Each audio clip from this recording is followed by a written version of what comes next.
Last time on Digimon, the kids meet a pair of disposable dinosaurs we'll probably never mention again. Then, when they're about to crash for the night, wouldn't you know it, they were camped right on top of the Loch Ness Monster. That's when things got intense. Matt was the second kid about to get tentacle raped, but Gabumon digivolved and sent it to the depths.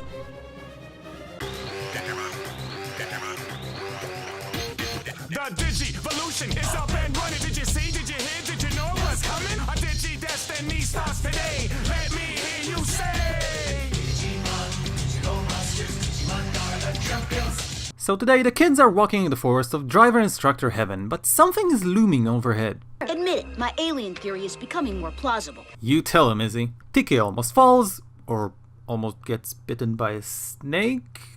Are there snakes in the Digi world? Hey, Biomon, aren't there really snakes here? No, just giant flying killer bugs and other unpleasant Digimon. Seems legit. Tai is being his usual self. I say we keep moving and see if we can find any signs of intelligent life here. Hey, wait a minute.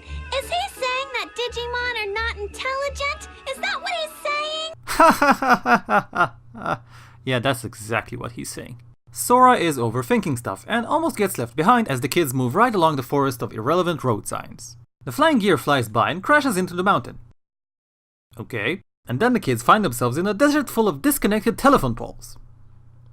I couldn't make it up if I tried. Izzy keeps building on his alien theory as they walk, while Mimi is being a bigger airhead than usual today. You won't believe what happened to my favorite watch. What?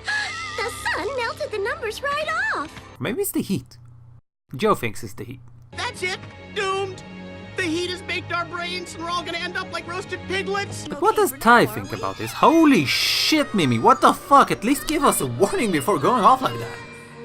So the kids keep going and all complain about how hot it is and how thirsty they are, which begs the question, why did you go into the desert without water in the first place? You slept by a whole damn lake. Did none of you rocket scientists think of maybe getting some for the road? This beach would be a lot more popular if it just had a couple more things, like an ocean, a gentle breeze, snack bar, hunky lifeguards. Honey, you're 11.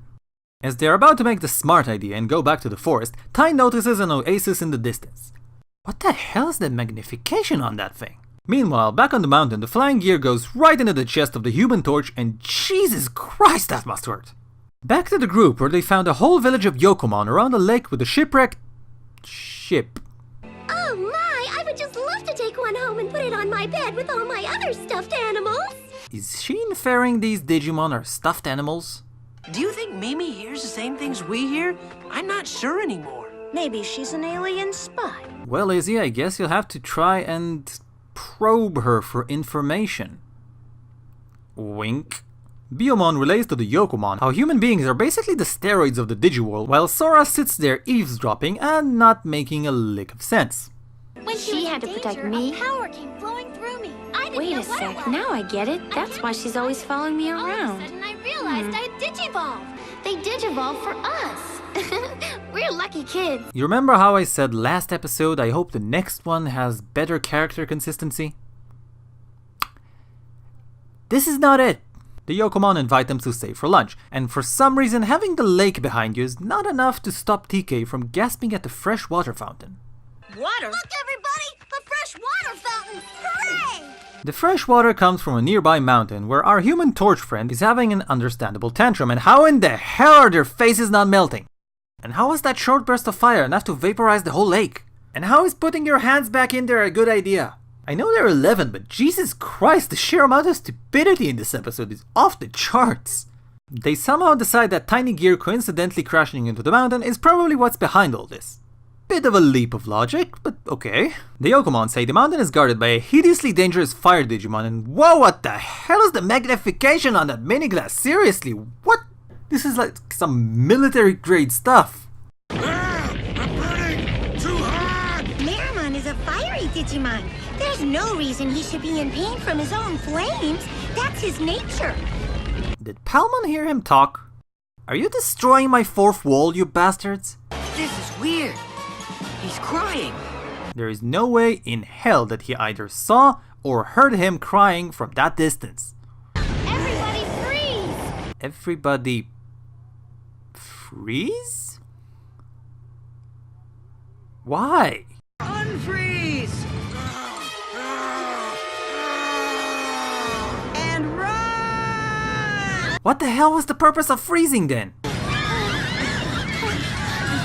What the bloody hell was that scene? They run off to the boat in the now dry lake.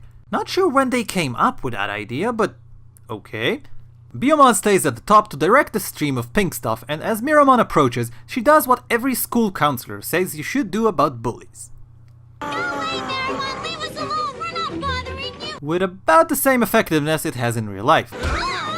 This is apparently the right time to hug and have a heartfelt moment, but Miramon does eventually decide to interrupt and Biyomon goes up to fight him. Biyomon is hit, which is apparently very depressing, and the others don't seem to be doing any better, with all the attacks only serving to make him bigger. Despite his size, however, he slides very slowly. Slow enough for Biyomon to digivolve and fly him back up. Sora tries to go all Pokemon trainer to guide her during the battle, though honestly it seems more like some backseat driving to me. She for some reason doesn't call out her attack and manages to get the black gear out of Miramon. It was a gear! All's well that ends well. The water somehow comes back to the lake and the two-faced Yokomon, who just a few minutes ago called him a hideously dangerous Digimon, show some sympathy and they're like, yeah, now go back to guarding the mountain, you slave. Well, we're just happy to see that you're back to normal. I hope nothing like this ever happens again. You're needed to protect Mount Mihirashi. The kids finally get a meal, except Joe, who's probably allergic to it, and everyone is perfectly fine with not trying to figure out their food situation. One thing's for certain, for being so little, she sure has a huge heart. You know, I didn't think we could get scenes that made less sense than the ones in the last episode, but Murphy's Law has a little known appendix stating I always need to be proven wrong. And of course we need to thank some nonsensical dub changes. In short, Sora's arc in the original episode goes like this. Damn it, I can't handle this mushy lovey-dovey Digimon stuck to my leg and I don't want to be responsible if she gets hurt. She says she'll protect me, but can she even do that? Can this mushy, sappy little Digimon even digivolve? No way. Oh no, where's that mushy Digimon that was stuck to my leg? Oh no, look behind you. Oh no, I'm depressed now cause she got hurt. Oh wow, you digivolved and saved us all. I love you, Biyomon. Sora's arc in the dub is... I'm sure there's something there if you look hard enough. Something, trying to keep a level head, something, lucky kid something. It's really disappointing actually, because finally at episode 4 we get a kid who doesn't instantly bond and trust their Digimon partner. Joe excluded, of course. Biyomon in the original is extremely clingy and keeps telling Sora how much he loves her, and Sora doesn't really know how to handle it, which is an incredibly realistic response. We basically get an example here for what one might call one-sided love. Biyomon automatically loves Sora at first sight despite them not actually knowing each other, projecting onto her her ideals for a human companion. She is a wonderful and kind human being, and I've already learned a lot from her. Sora obviously doesn't share these feelings for a creature she met a day ago.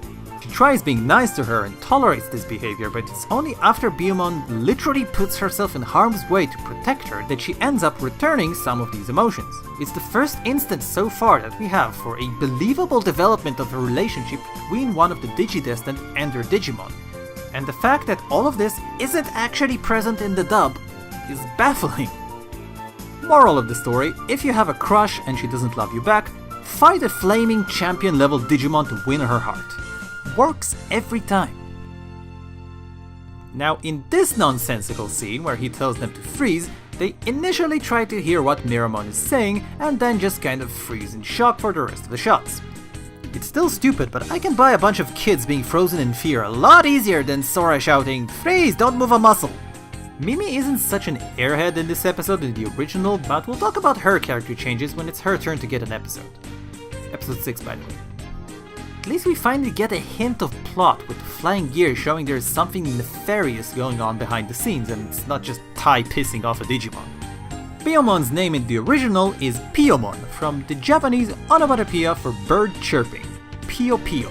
Similarly, the Yokomon have been changed from Pyokomon, which comes from, you guessed it, the Japanese onomatopoeia for bouncing, or Pyoko Pyoko. Birdramon is a bird. Duh. Though her name does end in Dramon, so she's a dragon? Miramon's name comes from, say it with me everyone, the Japanese onomatopoeia for bursting into flames, or Mera Mera. Is there anything the Japanese don't have an onomatopoeia for? I bet they have one for pooping. Wait, I have to look this up. Poop.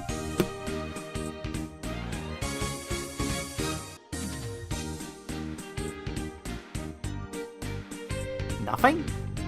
Really? You disappoint me, Japan.